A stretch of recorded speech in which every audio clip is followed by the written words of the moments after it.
Okay, the first thing to do before you sit down to tie a Dave's hopper is to tie the legs. And what I've got in my vise here is a golden pheasant tail feather. Now you can use a turkey feather, turkey tail feather, or regular ringneck pheasant tail fibers, but this is how you'll make the legs. What I've got is the whole feather clamped in my vise, and I'm going to pull off 5 or 6 fibers off of one side, and I'm going to hold them out here, and I'm going to use a crochet hook, and I'm going to drop it over the top and twist the fibers around. Get that up there where you can see it. And then the trick here is to hook the tips in the hook as that latch closes, and then I'll pull that through, and that forms our overhand knot. So we've got one neatly knotted little leg there, and we can continue up the stem and tie several of those on both sides and kind of get our set done. So that's how you do the legs. There is a step-by-step on my website that's got photographs of that that go a little slower, but in the interest of saving a little bit of time, that's the quick version. So let's tie the Dave's hopper. So what I'm going to do here is I'm going to take a 52-62, and we'll tie a size 12. Get my vise up here where you can see it. And I'm going to start off, on these flies I've actually been using Superfly Nano Silk, so I'm going to use 30 denier yellow nano silk, and I'm going to start this thread up fairly close to the hook eye, about 1/4, maybe 20-25% of the way back from the hook eye, and I'm going to dress the hook shank back and forth with a couple layers of thread. And then for the tail, I'm going to use just a little pinch of this is deer belly hair dyed red. You could use red bucktail also. You want to use the finer stuff if you can. But I'm going to take a little clump of this red deer belly hair, and I'm going to stack this up, and this will be the tail on our fly. So I'll give that a few taps. It's pretty staticky, so we might do that one more time. And what we're looking for here is just a short little red tail.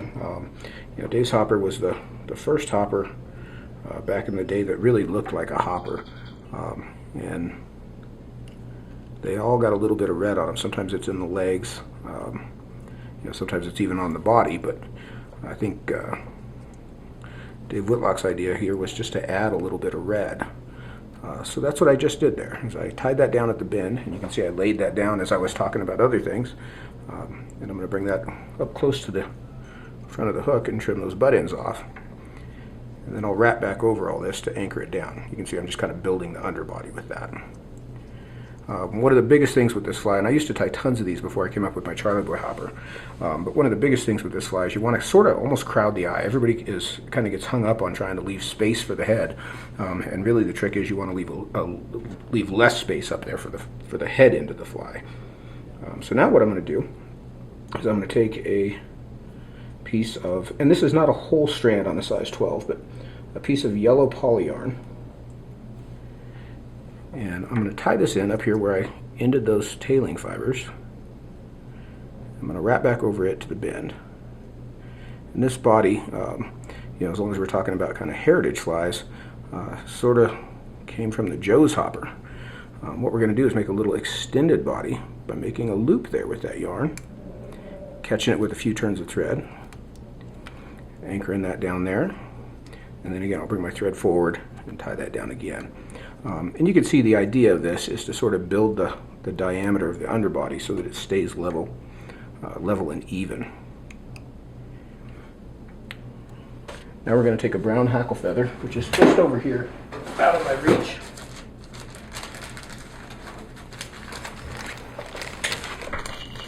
So I'll grab one of these, and the size of this feather really doesn't matter because we're going to trim it off. So this is sort of a good opportunity to use maybe some of your bigger feathers or feathers that you don't normally use. And I've stripped the end of that feather, and I'm going to tie that in at the bend here just by that bare stem and let that hang for a second. And then I'm going to come in with another piece of that poly yarn, and this is maybe like 1/4 or 1/5 of a strand. It's a pretty thin strand of that yellow poly. I'll tie that in and wrap back over it.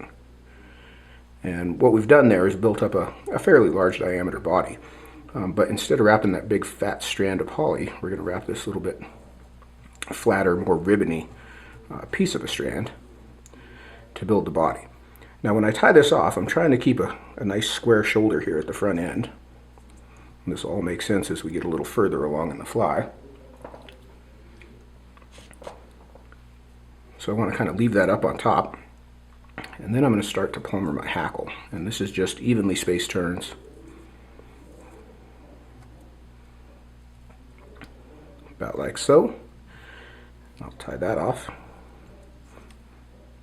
And trim that stem out. Get just a couple anchor wraps on there. And then I'm going to trim this hackle off. So I'm going to trim it down short. As short as I can really on the top. You want to be careful that you don't cut your little loop back here. And then I'll turn the hook and trim it off on the sides. You can see how I expertly move my thread out of the way so I don't cut it. And on the bottom, I'm going to leave that just a bit longer.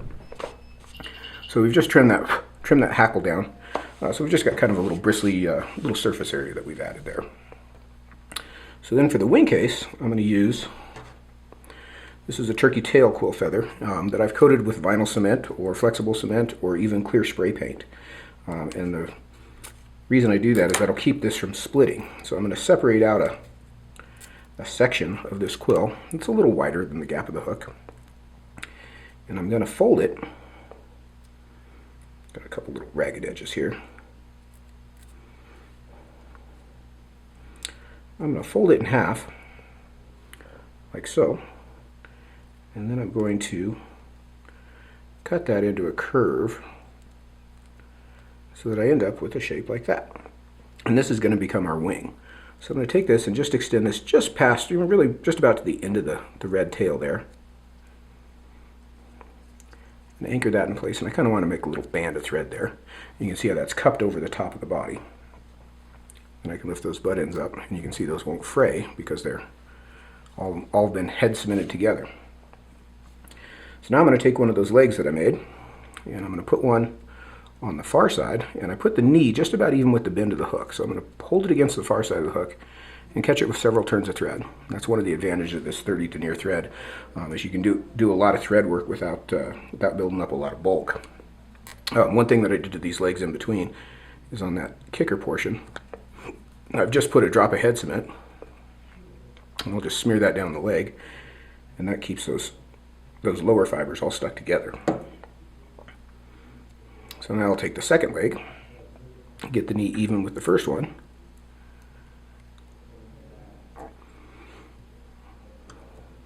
you can kind of tweak those, you want them kind of widespread like that, and then I'll trim those butt ends out. Now typically when I sit down to tie these, I'll do these up to this point and whip finish right here. And then I'll do the heads all at once. Now in this case, I'm not gonna do more of them. I'm just gonna do this one. So I'll put a little shot of head cement on there just to hold things in place in the meantime. And I'm gonna make a thread base right up to the hook eye and back again up onto that base. So now I'll take, clean up my work area here a little bit, a piece of fine deer hair, and I want a pretty good sized clump here. It's sort of surprisingly big for what's going to end up being a small fly, but a pretty good sized chunk of fine tip deer hair. You want something with good tips that will make a nice collar on the finished fly. I want to clean that out. And I'll put that in my medium stacker. Stack him up a bit.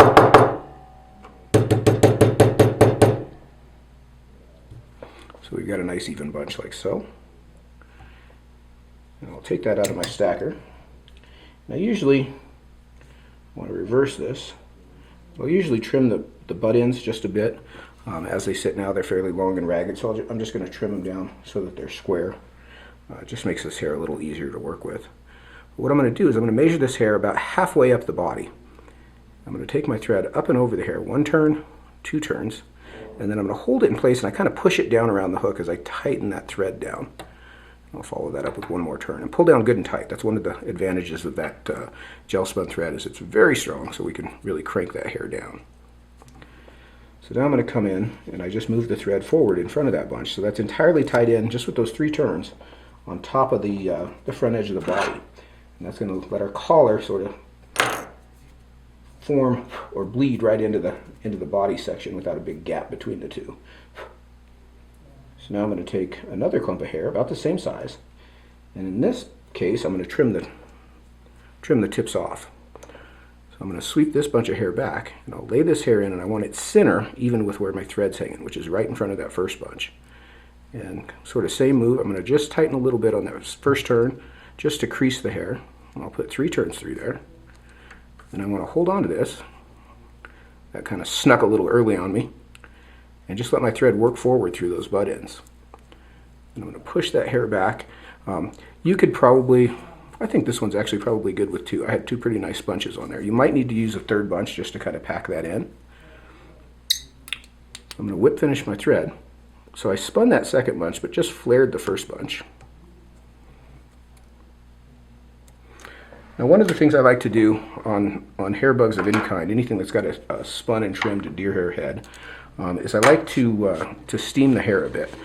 So you can hear in the background there that noise, and what that is an electric teapot that I have here on my desk that I'm going to steam this fly over. So you can see the shape of this hair right now.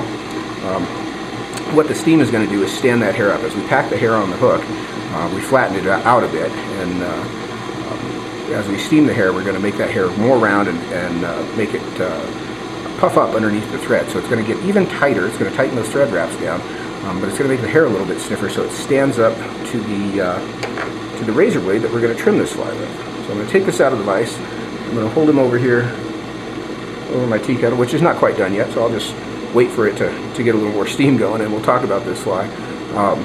Again, this is one of the oldest hopper patterns out there. Save for a Joe's hopper, I think is older, but the Dave's hopper is still a fly that works these days. I mean, we still sell tons of them here in the shop. Great little fly, but a fairly complicated pattern. So I realize I'm rushing through this just because we don't have hours and hours to go through it. But this is a fly that took me hundreds of flies to tie before I really got the fly down. So if it's not coming out on your first few tries, don't be surprised and don't be frustrated. This is not an easy fly to tie. So many of these flies these days, you see a video and you can go home right home and tie it. This is a good test to see if you're the real deal or not. So I hear my water boiling. I'm going to take this, and I just got it held in a pair of D-bar pliers. I'm just going to hold it over the steam, and I'll bring it right back here for you. You can see it just takes about that long. So you can see that puff that hair all up. It's standing up much more, kind of sticking out in front of the hook eye. That's what we're shooting for there. And you want to hold it in a tool for sure. You don't want to hold it in your fingers because it'll burn you. Now typically when I trim these, I do this in my fingers like this. I'll try to hold it up here by the vise where I can see it. It's going to make a mess, but what I've got is I've got the hook upside down. Try to give you an idea where we're at here. There's the hook eye. I've got the hook upside down, and I'm just going to trim flat across the bottom of the fly. And I apologize in advance if I blow any of that deer hair onto the camera, as well as, I know you guys can't see everything I'm doing here, but what I've just done is trim the bottom of that pretty flat. Okay. Now I'm going to go just straight up from the hook eye, and I'm going to trim the face square. So just a double-edged razor blade. I've broken it in half so I don't have to worry about cutting myself with the other edge. That's what I'm working with there. So I've trimmed the face flat. And now I'm going to come in from the sides, and I'm going to start to just really make a square is what I like to think of. So I'm going to cut the 2 sides off, and in a minute here this will get a little bit more recognizable. There we go. Kind of getting the shape we're after. And then I'll come in across the top. Now I don't like to slant this. I want to try to keep this fairly square. You can see I cut the butt ends of the collar off with that cut. And then from this point is the sort of age-old fly tying problem of when you're trimming a bug, knowing when you're done. I can sit and trim all day long on these things. Get that in the vise. You can see that's pretty clean already. And realistically, that's totally all you need. I'll sit and trim on this thing for for another hour, just trying to get every little hair cleaned up. You can see my left-handed tying technique here. Puts my left hand on the vise. Any of these butt ends that you've got left in here, you can trim out with your scissors. I'm going to say I'm pretty happy with that for like 4 swipes with the razor blade. Usually I'll, and I undoubtedly still will, go in at this and really clean this up a bunch. But you can see that kind of square-shaped head that we're after. Square hopper-shaped head, and you can kind of see from the bottom there what the proportion of the head to the body is. Clean that up there. If you leave any of those blunt ends sticking out of your hopper, that's pretty much guaranteed to not catch a fish, so I always try to trim those off. Trim off any of these extra pieces. And then the last thing I'll do is I'll trim the legs. And so I'm just going to pinch them together, and I'll trim them, I'm going to say they're 3/4 of a shank length long. I don't like them too long. And just kind of reposition. Sometimes that steam will reposition those legs for you. So you can see those widespread hopper legs from the bottom. Pretty hoppery silhouette on this fly. And other than the poly yarn body, entirely natural materials, which is pretty cool. This fly does sit pretty low in the water, like a real hopper. The liability of it is that deer hair head after a while will get soaked through, and it's hard to make it float. But some modern day floatants cure that problem pretty darn quick. But old fly from one of the best fly tyers in the world, in the industry in the world. Dave Whitlock was just groundbreaking with so much of the stuff that he did. And still does these days. You still see him at shows, and he's still just as nice as can be. So I can't say enough about him. Years ago I had asked him about tying this fly, and I asked him if he trimmed the heads with the razor blade, and he said, "No, I don't trim them with razor blades anymore because I used a razor blade once in a demo and I cut myself. And when you cut yourself in a demo, all you do is sit there and bleed." So he used scissors. I got all the way through this one, and I'm not bleeding. My finger's still intact, so I'm going to count that one as a win. Really, the win is that I got that head trimmed fairly quickly for you. So there's the Dave's hopper. Thanks for watching. That was a fun one. Took more practice than I anticipated. I hadn't tied one of these in a long time, but I'm not unhappy with the way that came out. So thanks for watching. I'm Charlie Craven.